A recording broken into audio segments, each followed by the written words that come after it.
말씀 보겠습니다. 누가복음 17장입니다.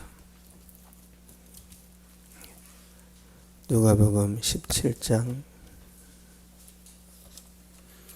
26절에서 30절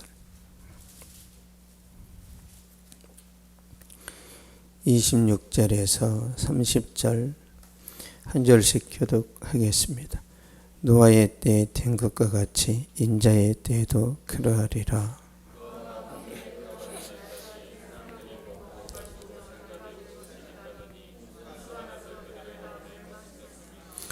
또 롯의 때와 같으리니 사람들이 먹고 마시고 사고 팔고 심고 집을 짓더니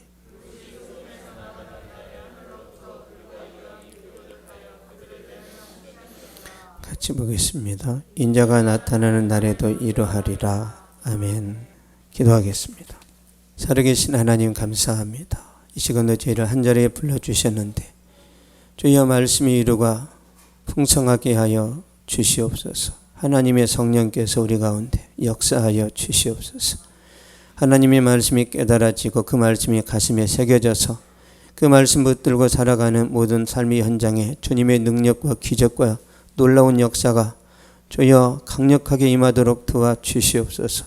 우리 힘으로 세상을 살아갈 수가 없습니다. 우리의 능력에는 한계가 있습니다. 우리의 경험은 편협합니다. 하나님께서 놀라운 방법으로 역사하여 주시옵소서. 예수 믿고 잘 되었다라는 소문이 각처마다 들릴 수 있도록 하나님께서 사랑하는 성도들을 축복의 통로로 사용하여 주시옵소서. 이 시간이 그 잔치를 벌이는 축제의 시간이 되어지도록 하나님이여 말씀으로 떡을 떼는 시간 되도록 도와주시옵소서. 감사드리며 예수님의 이름으로 기도하옵나이다. 아멘. 그때도 이와 같으리라 라는 제목으로 말씀 전하도록 하겠습니다. 인도는 지금 메뚜기 떼의 습격을 받아서 굉장히 어려움을 겪고 있습니다.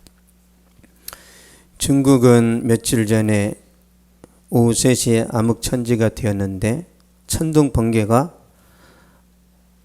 1만 5천 번 정도 계속 쳤고요.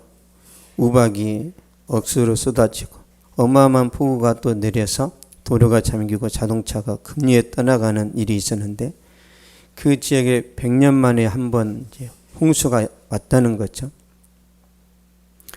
또 전 세계는 코로나 팬데믹으로 인해서 거의 패닉 상태에 빠져 있죠.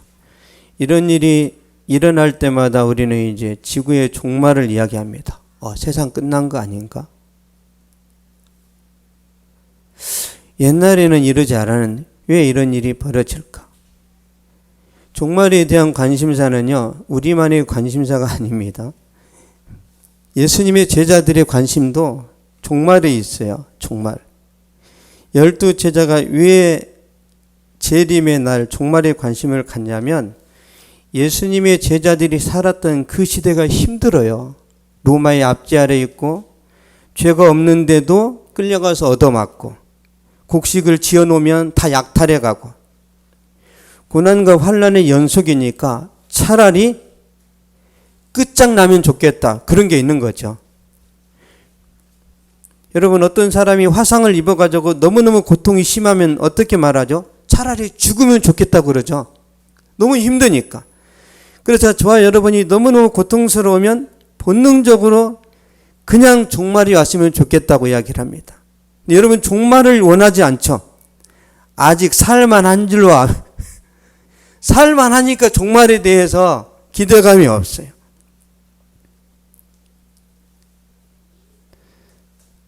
예수님께서 제자들에게 말씀을 하시는데요. 누가복음 17장 22절 보겠습니다. 17장 22절 시작. 또 제자들에게 이르시되 때가 이르리니 너희가 인자의 날 하루를 보고자 하되 보지 못하리라. 아멘. 제자들의 소원이 뭐예요? 인자의 날을 보고 싶어요. 인자의 날. 힘들어서. 너무너무 힘들면요. 아이고 뭐 결혼도 필요 없고 그냥 나 빨리 죽었으면 좋겠다. 여러분 암으로 투병하는 사람들이요. 안락사 시켜달라고 하잖아요. 그냥 산소호흡기 떼달라. 근데 이게 윤리 도덕적으로 강제로 떼면 살인이 된단 말이에요. 아직도 법정에서 막 이게 살인이냐 아니면 이게 환자를 위하는 것이냐 이런 막 논란이 일어나고 있는데 성경적으로는 떼면 안 됩니다. 왜? 10년 동안 식물인간으로 있다가 살아나기도 하거든요. 그래서 성경적으로는 떼면 안 돼요. 그러니까 얼마나 힘들면 죽여달라고 하겠어요. 예수님의 제자들도 삶이 힘드니까 그런 이제 마지막 날을 생각하는데요. 주님이 말씀하세요. 너희가 인자의 날 하루를 보고자 하되 보지 못하리라. 그래서 보지 못하리라는 뜻은요. 아직은 보지 못하리라 그런 뜻이에요. 아직은.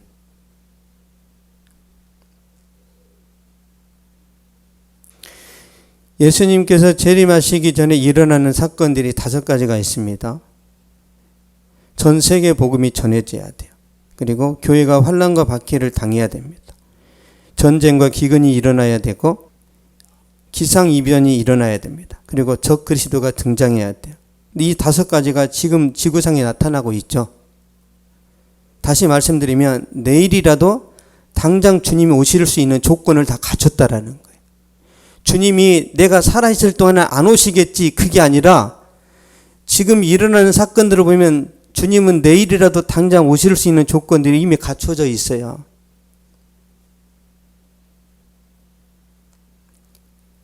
그래서 주님이 원하시는 것은 깨어있으라는 거죠. 저하고 우리 이한나 사모랑 이제 신방을 갔을 때 우리 아이들이 초등학교, 중학교 때 이제 항상 이제 전화를 합니다. 엄마 어디세요? 그러면 신방 갔다. 몇 시에 오세요? 신방 갔다는 걸 확인합니다. 그 장소가 어디세요? 물어봐야 돼요. 평택인지 어딘지. 오는 시간 계산하겠죠. 몇 시까지 오세요?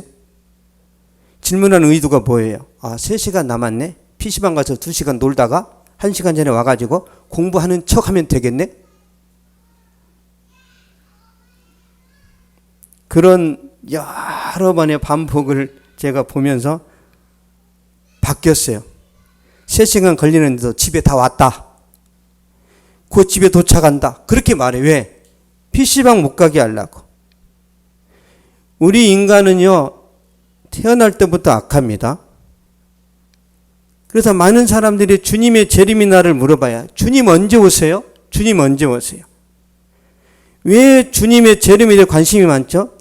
주님 재림하시기 전날까지 쾌락을 즐기고 세속적으로 살고 온갖 내 야망을 쫓아가며 살다가 오시기 직전에 회개하고 영접하면 구원 받거든요. 얼마나 좋아요, 얼마나. 회개만 하면 구원 받는데. 주님이 그걸 아세요. 얼마나 교회에 다니는 사람들이 야가 빠졌는지. 여러분만 야가 빠진 게 아니에요. 저도 야가 빠졌어요. 저도. 그래서 주님이 말씀을 하세요. 계시록 22장 7절 한번 보겠습니다.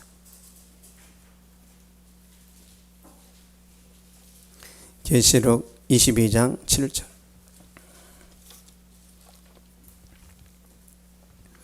7절입니다. 시작. 보라 내가 속히 오리니 이 두루마리 예언의 말씀을 지키는 자는 복이 있으리라 하더라. 아멘. 보라 내가 속히 오리니. 주님이 속히 온다고 그랬어요. 지금도 안 오셨어. 2000년 전에 내가 속히 가겠다고 하셨단 말이에요. 근데 안 오셨어요. 여기서 말하는 속히는 빨리가 아니에요. 갑자기 온다 그 뜻이에요. 갑자기. 주님이 언제 오신다고요? 우리가 방심할 때 오신다는 뜻이에요. 방심할 때. 밤에 도둑같이. 주님이 낮에 안 오신다고 그랬어요? 밤에 도둑같이 온다고 그랬어요. 그러면 주님 맞이하려면 슬기로운 5 처녀처럼 깨어 있어야 되는데 미련한 5 처녀처럼 준비 못하면 그 구원을 못 받습니다. 미련한 5 처녀도 교회 다닌 거예요. 그냥 절에 다닌 사람이 아니란 말이에요. 그러면서 주님이 말씀하세요. 노아의 때를 이야기합니다. 누가복음 17장 26절 27절 보겠습니다. 26절 27절 시작. 노아의 때에 된 것과 같이 인자의 때에도 그러하리라. 너가 방주에 들어가던 날까지 사람들이 먹고 마시고 장가들고 시집가더니 홍수가 나서 그들을 다 멸망시켰으며. 아멘. 노아의 때와 같으리니 노아의 때에 된 것과 같이 인자의 때에도 그러하리라. 노아가 방주에 들어가던 날까지 홍수 심판, 이 땅을 하나님께서 홍수로 다 멸망시키는 그 직전, 그 순간까지 사람들이 했던 행동이 뭐예요? 먹고 마시고 장가들고 시집 갔어요. 맛집을 찾아다녔어요. 결혼식하고 정신없이 잔치를 하고 축제를 벌였습니다. 오직 육신을 위해 살았어요. 육신을 위해서. 28절 29절 한번 보겠습니다. 롯의 때와 같은 말씀이 나오는데요. 28절 29절 시작. 또 롯의 때와 같으니 사람들이 먹고 마시고 사고 팔고 심고 집을 짓더니 롯이 소돔에서 나가던 날에 하늘로부터 불과 유황이 비오듯 그들을 멸망시켰느니라. 아멘. 또 롯의 때와 같으리니 하늘에서 유황불이 내려오는 그 순간까지 사람들은 먹고 마셨어요.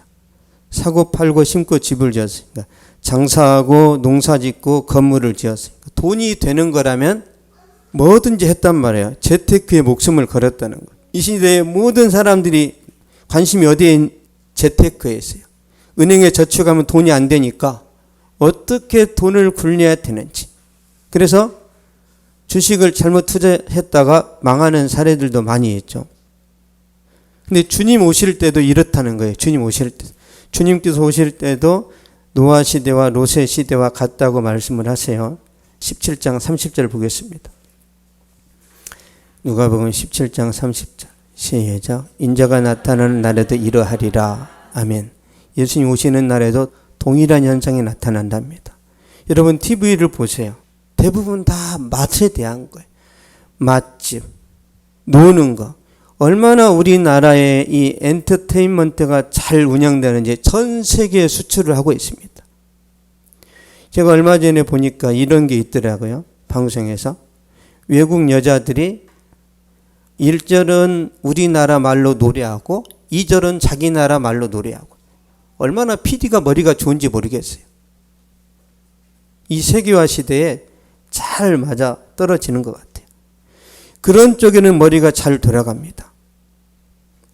저는 그 일이 반드시 돈이 될 거라고 저는 생각합니다. 근데 주님의 재림에는 관심이 없어요. 다 돈에 사로잡히고 세속적으로 살아가고 육신에 치장하는 데만 신경을 쓴단 말이에요. 그러다 이제 주님이 오시면 문제가 되는 거죠.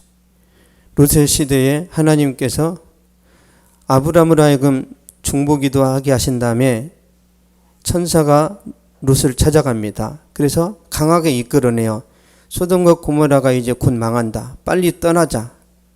그래서 정신없이 떠납니다. 롯이 구원받은 것은 자기의 어떤 신앙이 아니었어요. 아브라함의 중보 기도 때문에 응급으로 천사들이 간 겁니다.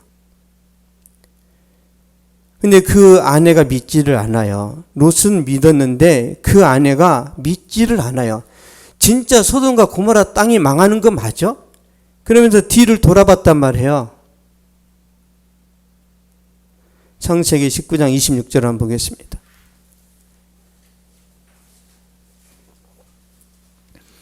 창세기 19장 26절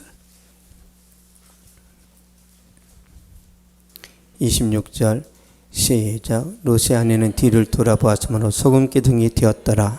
아멘. 롯의 아내는 복음을 들었어요. 소돔과 고모라 땅을 떠나라. 이게 복음이란 말이에요. 구원받을 메시지를 들었는데 소돔과 고모라 땅에서 이제 돌아가다가 뒤를 보면서 소금기둥이 됐어요. 심판받았다는 뜻입니다. 그러니까 심판과 재앙의 말씀을 들었는데도 소돔과 고모라 땅에 있는 재물과 물질에 집착을 하니까 이게 안 되는 거예요. 예수님을 영접해서 돈을 지나치게 사랑하면 문제가 됩니다. 지나치게 사랑하면 문제가, 이 믿음이 안 자라버린단 말이에요. 롯의 통해서 우리에게 주시는 교훈이 있어요. 누가복음 17장 32절 한번 볼까요? 17장 32절 시작. 롯의 철을 기억하라. 아멘. 롯의 철을 보고 뭘 배우라는 거죠? 뒤를 돌아보지 마라.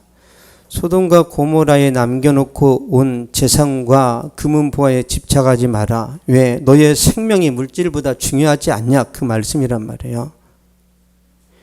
그래서 주님 재림하시는 날에 있을 현상에 대해서 31절에 말합니다. 누가복음 17장 31절 읽겠습니다. 시작. 그날에 만일 사람이 지붕에 있고 그의 세간이 그 집안에 있어 그것을 가지러 내려가지 말 것이요 밭에 있는 자들 그와 같이 뒤로 돌이키지 말 것이니라. 아멘. 그것을 가지러 내려가지 말 것이요. 세간이 뭐예요? 집 안에 있는 모든 물건을 말합니다. 집 안에 좋은 물건이 있을 거 아니에요. 그래서 불이야 그러면 사람들이 뭐 들고 나가죠. 불이하면은 뭐 들고 나가잖아요. 근데 불이야 했을 때 옷을 입어도 안 돼요. 그냥 나가야 됩니다. 옷 입는 순간에 타버릴 수 있단 말이에요. 주님 오시는 날에 나 추억의 앨범 챙겨야지. 그거 챙길 수 없어요. 돌반지 챙겨야지. 여러분 천국 가면 제일 흔한 게 금입니다. 금. 황금길을 걷는다고 그랬잖아요. 황금길. 우리는 이 시커먼 아스팔트를 걷는데요. 천국에 가면 황금길을 걸어요. 이 세상에서 중요한 것이 천국에서는 별로 중요하지 않습니다.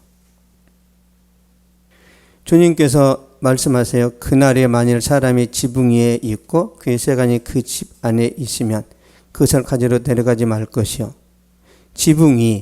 지붕위는 기도의 처소입니다. 이스라엘 백성들은 지붕에서 기도해요. 마가 다락방에서 예배드렸죠. 다락방이 예배 장소예요. 이스라엘 백성들은. 주님께서 재림하신 날에 세간에 집착하지 말고 돈에 마음 빼앗기지 말고 경건의 능력으로 무장하라 그 말이에요. 기도해라. 주님 오시는 날에 뒤로 돌아보지 마라 그 뜻이에요. 그러면 먹지도 말고 마시지도 말라는 그게 아닙니다. 얼마든지 먹고 마시고 누릴 수 있습니다. 여러분 부자로 사세요. 아브라함 부자였습니다. 소돔과 고모라 땅이 망했을 때 아브라함은 흔들리지 않았어요. 왜? 아브라함은 아무리 돈이 많아도 거기에 마음을 안 빼앗긴단 말이에요. 왜? 하나님이 더 중요하니까. 하나님께서 아브라함을 갈대우르에서 데려와서 가나안 땅에 이제 정착을 시켰단 말이에요. 갈대우르는 우상의 본산입니다. 가나안 땅에 갔더니 또 우상이 득실득실해요. 아니 여러분 절에 다니다가 교회 오면은 교회는 진짜 다 거룩합니까? 교회 안에는 진짜 다 깨끗한 사람만 있어요? 여러분 목회자들이 은퇴하면은 이제 목회자들끼리 모여서 삽니다. 그러면 그 목회자들은 안 싸워요? 밥 더 먹으려고 싸웁니다.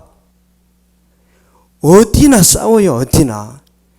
신부님들이 모여서 광야에 들어가 자기들만의 공동체를 이루고 살면 안 싸워요? 한번 가보세요. 안 싸우나? 엄청나게 싸웁니다. 서로 대장하려고.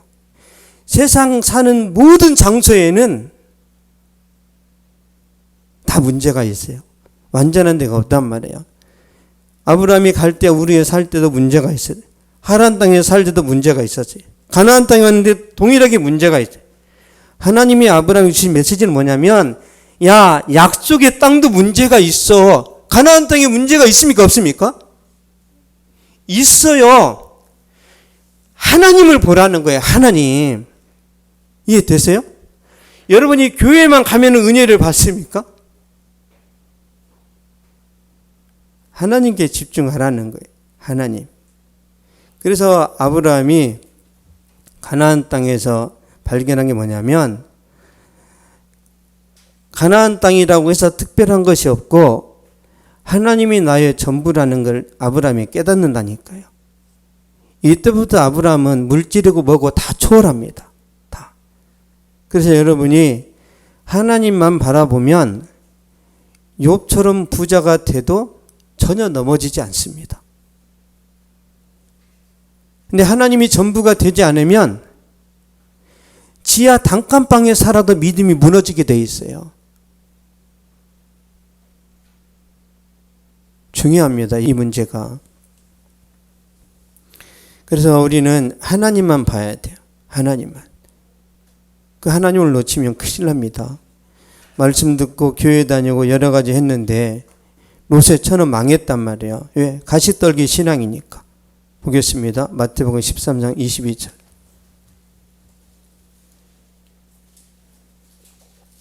마태복음 13장 22절. 시작. 가시떨기에 뿌려졌다는 것은 말씀을 들으나 세상의 염려와 재물의 유혹에 말씀이 막혀 결실하지 못하는 자요. 아멘. 말씀을 들었는데 세상의 염려와 재물의 유혹이 말씀을 막아버리는 거예요.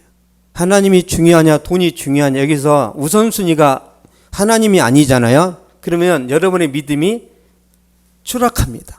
여러분 마음이 알 거예요. 마음이. 우리 마음은 반드시 나뉘게 되어 있습니다. 이 여자냐 저 여자냐, 둘이 동시에 이 여자도 50% 저 여자도 50% 사랑할 수가 없어요. 반드시 한쪽으로 기울게 되어 있습니다. 여러분이 돈을 더 사랑하는지 하나님을 더 사랑하는지 이 기울기가 반드시 있단 말이에요. 돈으로 가면 아무리 기도하고 아무리 말씀을 받아도 예전에 감동이 없어요. 예전에는 눈물도 있고 감격도 있고 설레임도 있었는데 여전히 기도하고 여전히 말씀 보고 여전히 순종한다고 하는데 이 감성이 죽어버려요. 그러니까 건조하고 예배를 드리는데 재미가 없고 예배를 안 드리면 한 대 맞을 것 같아서 그래서 교회에 오는 거예요. 근데 첫사랑이 식어버렸어요. 여러분이 처음 교회 올 때는 막 울면서 예배 드립니다. 주님 저를 사랑해 주시 너무 감사합니다. 그런데 이제 시간 지나면은 서서히 묻어진단 말이에요. 왜 그래요? 하나님을 향한 마음이 예전과 같지 않아서 그렇습니다. 많은 사람이 여기서 무너지는 거예요. 여기서. 돈 때문에 구원에서 멀어집니다. 가시밭에 떨어진 이 말씀이 힘을 못 쓰는 거죠. 결국은 가시떨기 신앙은 구원을 못 받습니다. 옥토에 떨어져야 돼요. 옥토에. 옥토에 떨어진 씨앗이라는 것은요, 우리가 하나님 말씀 받았을 때 전적으로 믿고 아멘해서 순종하는 걸 말합니다. 그래서 여러분 100사람이 있잖아요. 그러면 어떤 사람은 예수님 안 만난 사람도 있어요. 교회마다. 어떤 사람은 예수님을 아는데 조금, 어떤 사람은 더 많이. 그런데 교회마다 예수님을 온전히 사랑하고 그 말씀대로 순종하는 사람들이 두세 명이 있잖아요. 이 두세 명이 교회를 이끌어갑니다. 하나님의 성령께서 그렇게 하세요. 두세 명이 책임질 수 있어요. 나머지는 들러리가 되는 거예요. 여러분 주역이 되시기 바랍니다.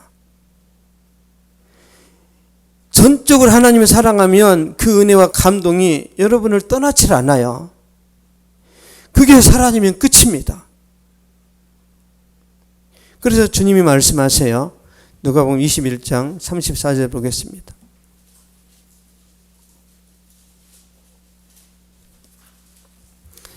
(21장 34절) 시작. 너희는 스스로 좋지 마라. 그렇지 않으면 방탕함과 술취함과 생활의 염려로 마음이 둔하여져 뜻밖의 그날의 덕과 같이 너희에게 임하리라. 아멘. 너희는 스스로 조심하라. 왜? 뜻밖의 그날이 덫과 같이 이른다. 그날은 재림의 날, 심판의 날입니다. 덫같이 임한다는 것은 구원에서 제외된다라는 말씀이에요. 스스로 조심하라. 깨어있으라는 거예요. 항상 기도하라.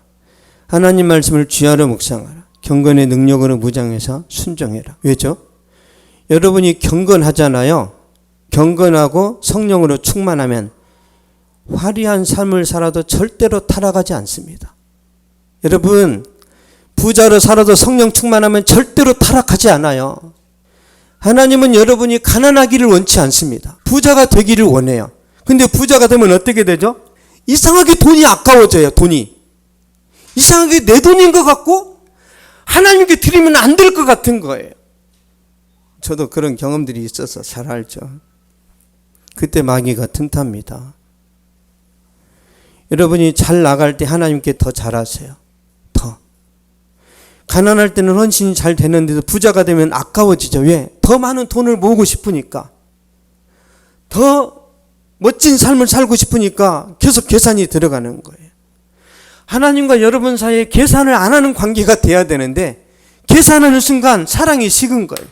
그 두 남자 여자가 사랑을 안 하고 막 서로 사주잖아요. 이건 사랑이 굉장히 뜨겁다는 거예요. 근데 시간이 지나면 괜히 비싼 거 사달라고 그러면 야 삼각 김밥이라 먹자. 계속 돈 아깝다고 한다라는 것은요, 다른 거 아니에요. 사랑이 식은 겁니다. 그러면 이제 상처를 받죠. 옛날에는 옷도 잘 사주고 맛있는 것도 잘 사줬는데 이제는 돈 아깝다고 할 때, 그러면 그 여자친구나 그 아내나 그 남편이 마음이 상하는 거죠. 마찬가지입니다. 우리가 하나님과 계산하는 그런 관계가 되면 안 돼요. 여러분이 하나님께 계산하지 않고 드리죠. 하나님도 계산하지 않고 주십니다. 누구 손이 커요? 하나님 손이 큽니다. 여러분, 다니엘이 바벨론에서 귀족들과 교제합니다. 왕의 신하들하고 교제하면서도 성령으로 충만해요. 그러니까 다니엘이 67년 동안 그 자리에 앉아 있습니다. 바빌론이 망하고 페르시아 제국이 들어섰는데도 페르시아 왕이 다니엘을 다시 등용시킵니다. 왜요? 페르시아 제국도 다니엘을 필요로 할 만큼 다니엘에게 하나님이 능력을 주시는 거예요. 다니엘이 총리를 하면 나라가 산다는 걸 아는 거죠. 다윗이 강활한 땅을 정복하고서 40년 동안 왕의 자리에 있었지만 성령 충만합니다. 죽을 때까지 존귀함을 받아요. 여러분도 죽을 때까지 존중받는 그런 축복을 받아 누리시기 바랍니다. 죽을 때 인정받아야 돼. 죽을 때. 여러분이 젊은 날에는 다 사람들이 찾아옵니다. 다. 죽을 때는 달라요. 느헤미야는 유대의 총독의 자리에 있었지만 백성들에게 갑질하지 않고 오히려 영적인 부흥을 주도합니다. 이런 부류의 사람들은 주님이 재림하시는 날에도 칭찬을 하세요. 겨우 구원받는 게 아니라 칭찬하시는데, 마태복음 24장 보겠습니다.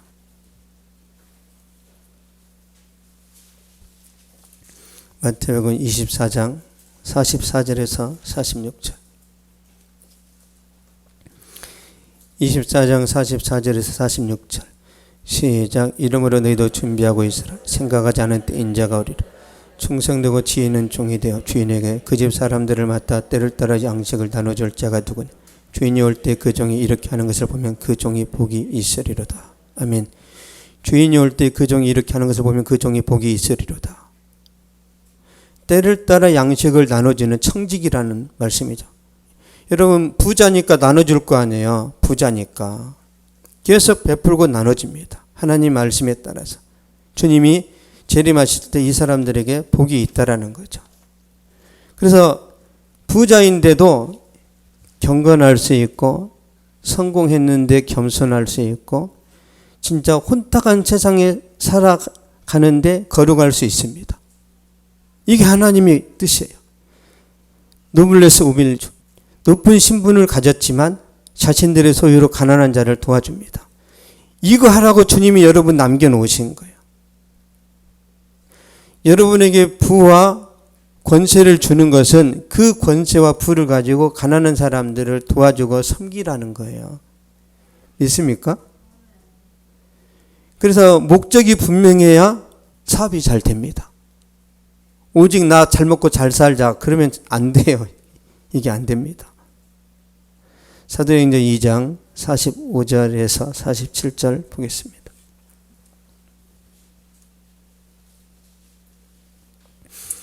사도행전 2장 45절에서 47절. 시작. 또 재산과 소유를 팔아 각 사람의 필요를 따라 나눠주며 날마다 마음을 같이하여 성전에 모이기를 힘쓰고 집에서 떡을 떼며 기쁨과 순전한 마음으로 음식을 먹고 하나님을 찬미하며 또 온 백성에게 칭송을 받으니 주께서 구원받는 사람을 날마다 도하게 하시니라. 아멘.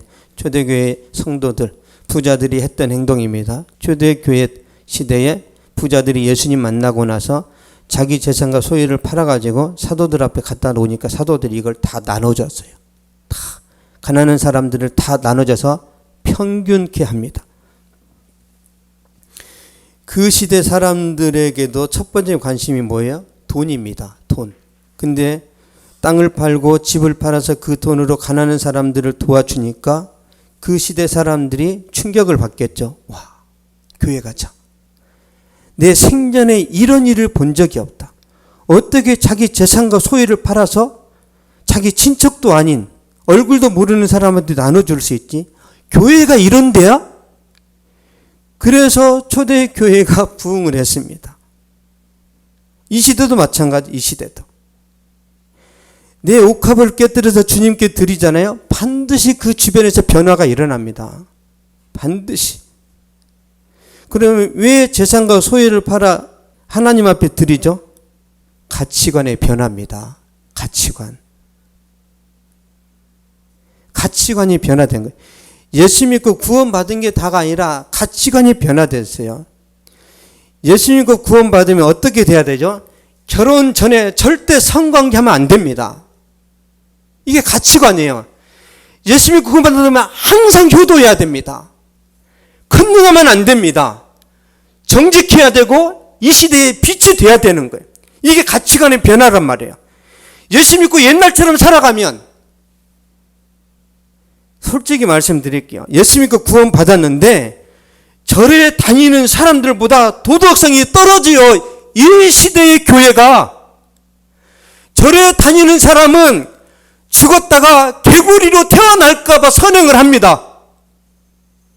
개구리로 태어날까봐, 바퀴벌레로 태어날까봐 불교의 교리가 무서워서 선행을 한단 말이에요. 근데 기독교는 은혜로 구원 받으니까 어떻게 살아도 괜찮냐? 어떻게 살아도 괜찮대요.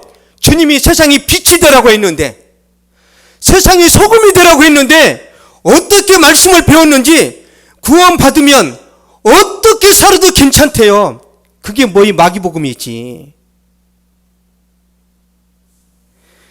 예수님 뭐라고 그랬어요?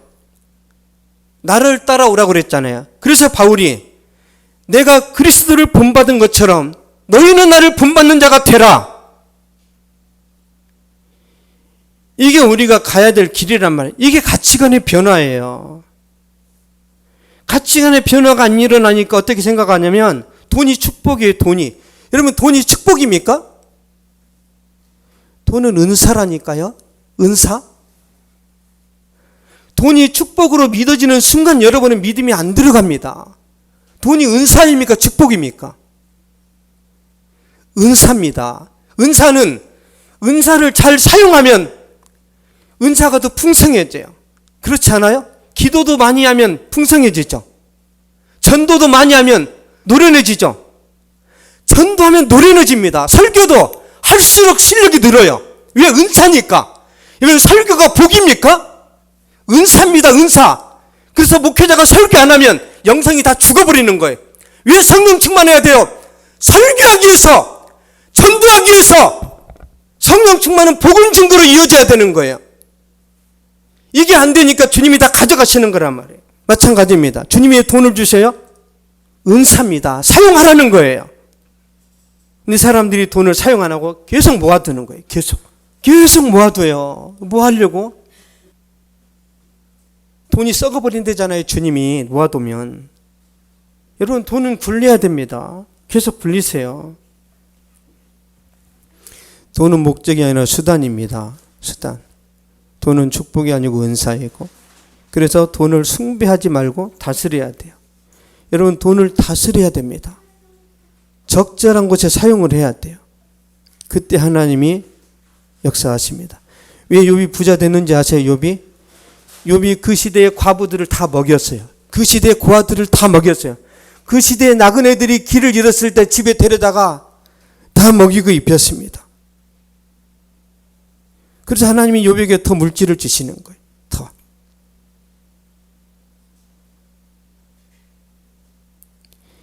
은사라는 거 꼭 기억하시기 바랍니다.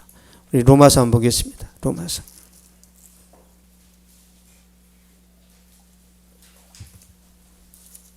로마서 8장 보겠습니다. 로마서 8장 32절. 시작. 자기 아들을 아끼지 아니하시고 우리 모든 사람을 위하여 내주시니까 어찌 그 아들과 함께 모든 것을 우리에게 주시지 아니하겠느냐. 아멘.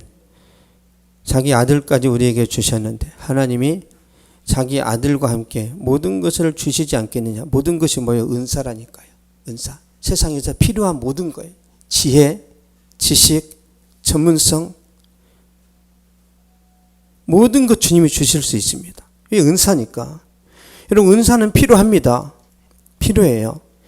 은혜는 구원받을 때 필요하고요. 은사는 사역할 때 필요하단 말이에요. 사역할 때. 여러분, 직장에서 일하는 게 뭐예요? 그게 사역이지. 그 하나님께 여러분 은사를 내어드리면 됩니다. 그럼 하나님이 여러분 통해서 많은 일들을 행하세요. 많은 일들을. 구원받는 사람을 날마다 더하게 하시니라. 여러분 통해서 다른 사람들이 구원받잖아요. 그럼 하나님이 더 주십니다. 더 주세요. 만약에 저 사람이 나한테 식사 한 끼 대접을 받고 주님께 올 것 같다. 근데 잘 생각해 보세요. 이 시대에요. 된장찌개 받아 먹고 교회 올 사람 없습니다. 지금은. 옛날에는 초코파이 줘도 왔죠. 여러분, 제가 그 강남에서 영동중앙교회 고등부 교사였는데요. 강남 애들이 부자잖아요. 근데 제가 부천에서 교사할 때는 떡볶이만 사줘도 교회 왔어요. 근데 강남 영동중앙교회에서 교사할 때, 야 얘들아 저기 피자 사줄까? 매일 먹는데요. 강남에서는 맛있는 거 사주는 걸로 전도가 안 되는 거예요. 그래서 문화 충격을 겪었습니다. 어떻게 하지? 저보다 100배는 잘 산단 말이에요.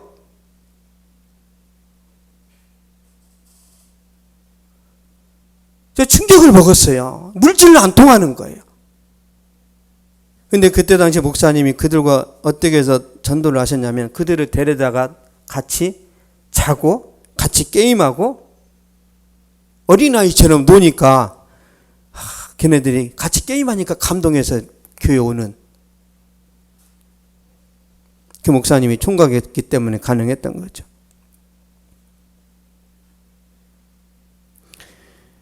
이 시대에 우리가 전도할 때 다양한 방법이 있습니다. 근데 진짜 우리가 어떤 사람을 전도하기 위해서 내 피 같은 돈을 쏟아붓고 내 시간을 내어주고 이렇게 막 봉사 헌신하잖아요. 주님이 초대교회 때 나타났던 이런 은혜와 역사와 축복들을 이 시대에도 주십니다. 여러분, 가만히 있지 마세요. 가만히. 주님이 우리에게 주시는 감동대로 가치관의 변화에 따라 살아가면 하나님께서 하십니다.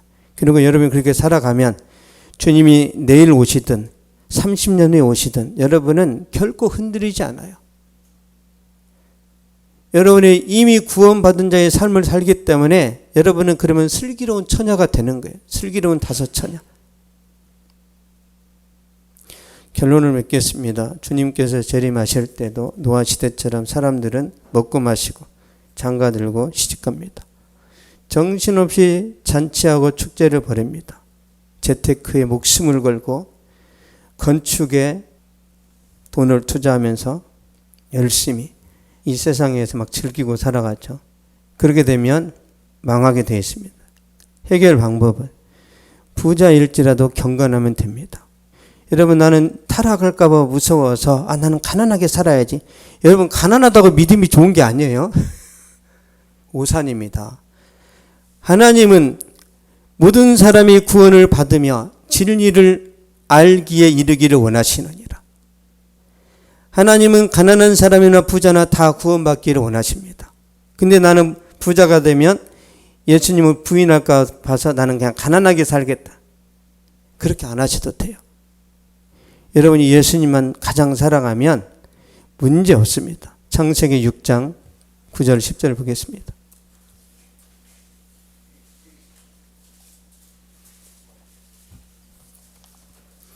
창세기 6장 9절 10절.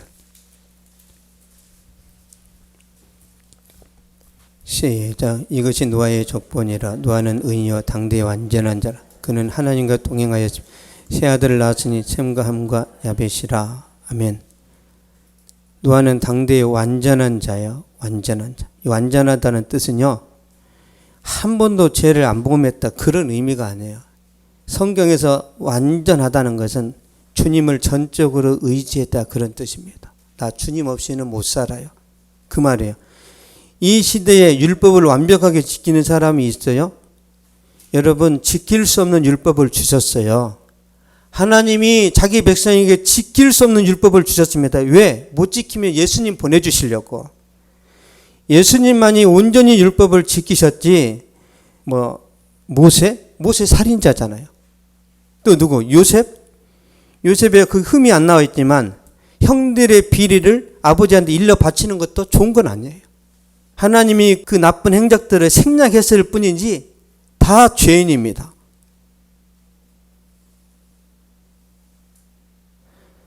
노아가 하나님께 은혜를 입었기 때문에 이게 되는 거예요. 그러나 노아는 하나님께 은혜를 입었더라. 한번 볼까요? 다시 창세기 6장을 한번 가보겠습니다.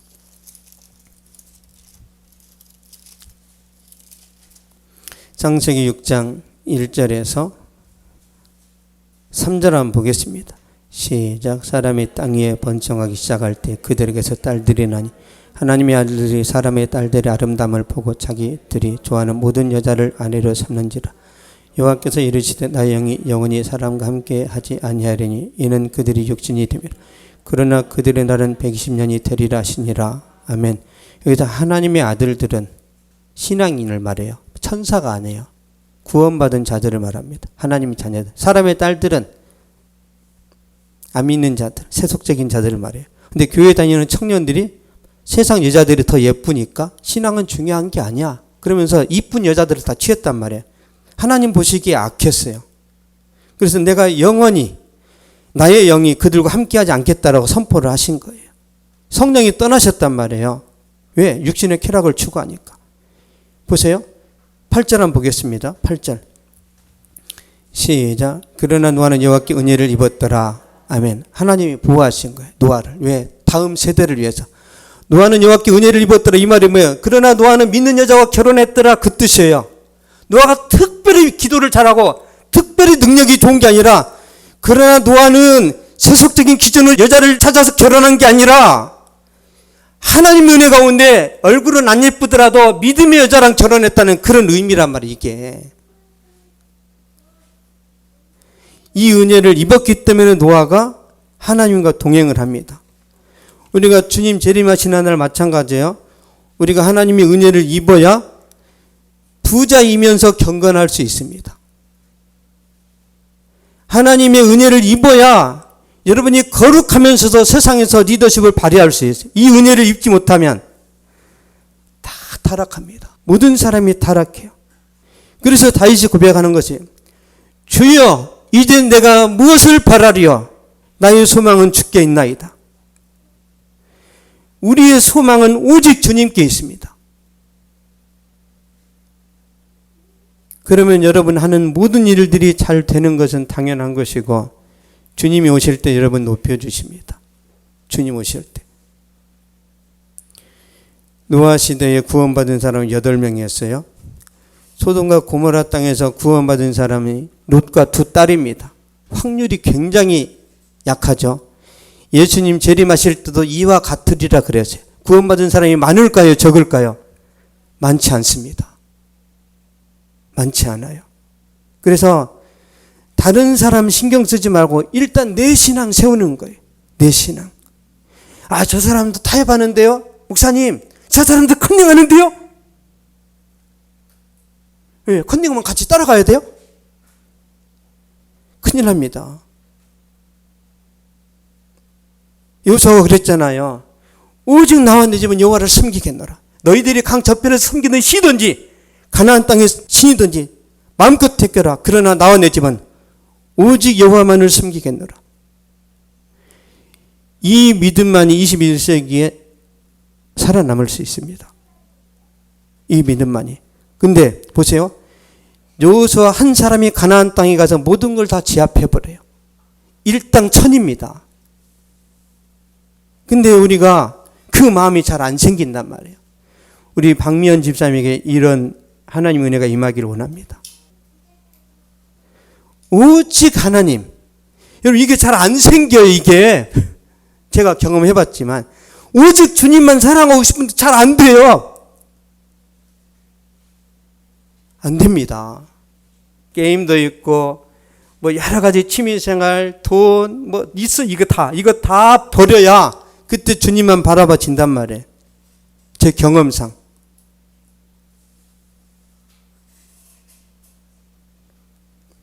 이게 안 돼요, 쉽게. 이게 되어지는 날 여러분의 얼굴에서 광채가 날 거라고 믿습니다. 기도하겠습니다. 살아계신 아버지 감사합니다. 사랑하는 성도들에게 말씀을 주시고 은혜를 주셨사오니 주여 저들이 평생의 성령으로 충만하여 하나님 말씀 순종하면서 달려갈 때에 열매가 풍성하도록 도와주시옵소서. 마지막 날 주님께서 언제 오실지 우리가 알 수 없지만 주님이 우리가 살아생전에 오신다 할지라도 결코 무너지지 않게 하여 주옵소서. 주여 지혜로운 다섯 처녀처럼 등과 기름을 준비할 수 있는 믿음 주어져서 전천후 신앙이 되게 하여 주시옵소서. 정말 얻어먹듯이 구걸하듯이 살아가는 신앙과 믿음이 아니라 베풀고 다른 사람들을 살려내고 다른 사람들이 혜택을 줄 수 있는 그런 은혜가 있고 능력이 있고 리더십이 있고 물질도 풍성한 그런 하나님의 사람들이 되어지도록 하늘문을 열어 축복하여 주시옵소서. 지금은 우리 주 예수 그리스도의 은혜와 하나님의 사랑과 성령의 위로 교통 교제하심이 이 시간 예배를 드리고 돌아가는 모든 발걸음 위에 저들의 가정과 학교와 직장과 사업 위에 또 하나님의 인적과 세계 선교지 위에 이제로부터 영원토록 항상 함께 있을지어다.